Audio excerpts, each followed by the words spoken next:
Bill de Blasio, as you know, facing a whole host of challenges, low poll numbers being one of them. A growing opposition is another.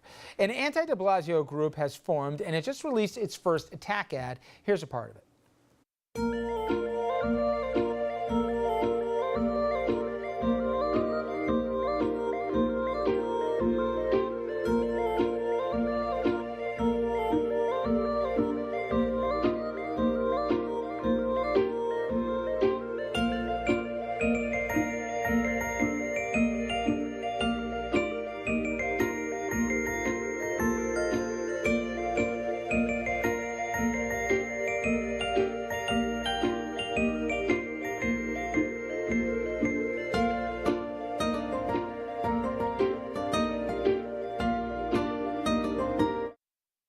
All right, now the man behind that spot, and trust me, there'll be more, is Bradley Tusk. He's a political consultant who used to work for Michael Bloomberg. Now he wants to take out none other than Bill de Blasio. Well, Dom sat down with him earlier this week. Bradley Tusk, you have your ad up and running. We've seen it. But why do you make the case that de Blasio is a terrible mayor? Yeah, I mean, in my mind, there are three underlying problems. Number one is corruption. There are 7 separate federal investigations into Bill de Blasio's behavior, his administration, his pay-to-play, his legal coordination with my class in the 2013 campaign, flouting the laws in the 2014 state senate campaign.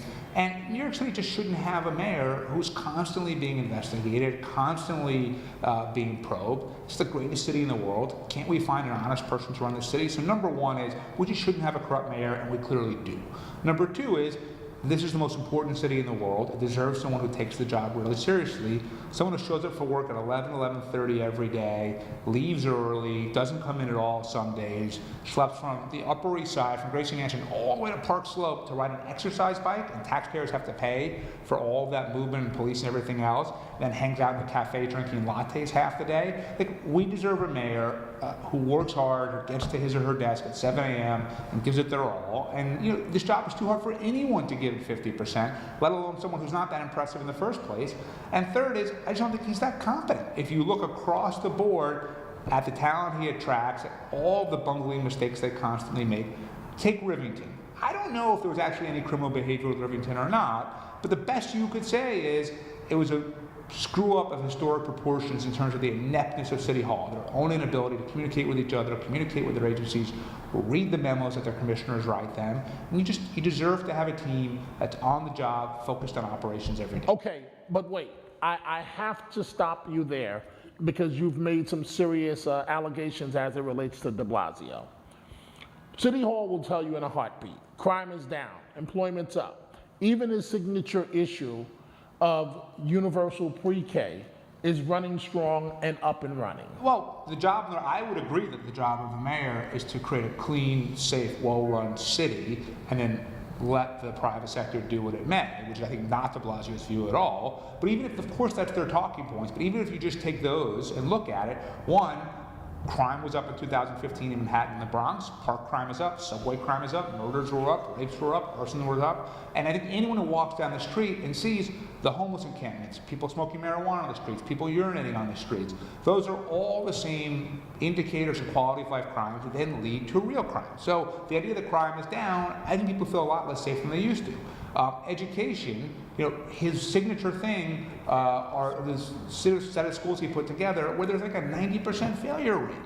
So, I mean, his own education initiatives are not really working. And the economy, this guy doesn't have the first clue about the economy. He has nothing to do with the economy. He's done nothing to diversify the city's economy at all. Mike Bloomberg said, okay, we need to diversify away from financial services, so we're going to really try to improve tourism and the tech sector. De Blasio's been incredibly hostile to the tech sector, basically we don't want your jobs here. And when you're allowing all the things that people all over the world fear about New York City, being squeegee guys and harassed by the homeless and everything else, that's what deters tourism.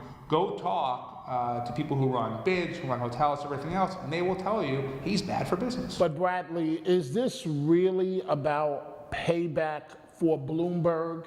You were his campaign manager from his first successful run, and de Blasio trashed Bloomberg during the campaign. Yeah, I mean, look, de Blasio ran, I think, a very smart campaign, although it seems like potentially illegal because of the coordination with my class in 2013. I looked at it and said, I think he's a really bad mayor.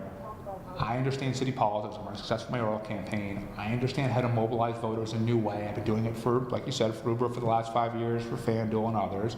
I have the credibility with the media. That's why you're here in my office talking to me. I have personal resources to draw upon. And given all of that, if I believe he's a bad mayor, I should do something about it. And you know the world because we live in the same world. People sit at the Regency or wherever and they complain and talk to each other all day about this or that.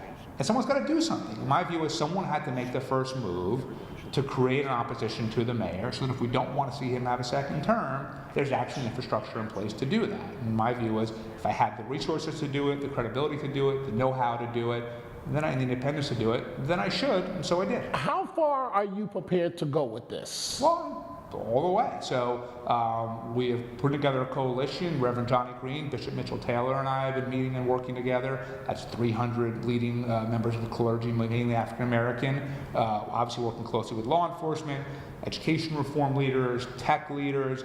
I think we're going to raise a lot of money for a very substantial independent expenditure campaign against the mayor next year. We're trying hard to recruit candidates and show them that they have a chance of winning. And so we're doing everything we possibly can. Finally, and I close on this, name the contenders, the possible contenders that you feel have a real shot at beating de Blasio. So my view is that even though city government should be totally nonpartisan, non-ideological, we have a partisan system here in New York City, and winning outside of the Democratic primary is going to be very difficult. So I think you have to beat him in the primary. And in that case, I think having a known quantity to Democratic primary voters is important. So that's why someone like Scott Stringer, someone like Ruben Diaz Jr., someone like Eric Adams could all be formidable because primary voters know them, they like them, they respect them. And then I think if they were to say, okay, de Blasio, however well-intentioned some of his policies might be, has really been a failure in terms of integrity, in terms of ethics, in terms of competence, leadership, work ethic. Here is someone else who we think could step in and do the job better than he can. And so, look, do I think any of those people will run? I don't know. There are reasons they might choose to, there are the reasons they might not. But I think we want to show them and anyone else interested is there are people who are going to have your back and work with you and make the case against the mayor. You're not out there on your own, and hopefully that succeeds. All right, coming up next, we'll turn from politics, and it is football season after all. So is an NFL player who is just writing a book with his brother, who also happens to be an NFL player himself. Their story of football, food, family, and faith, that's straight ahead.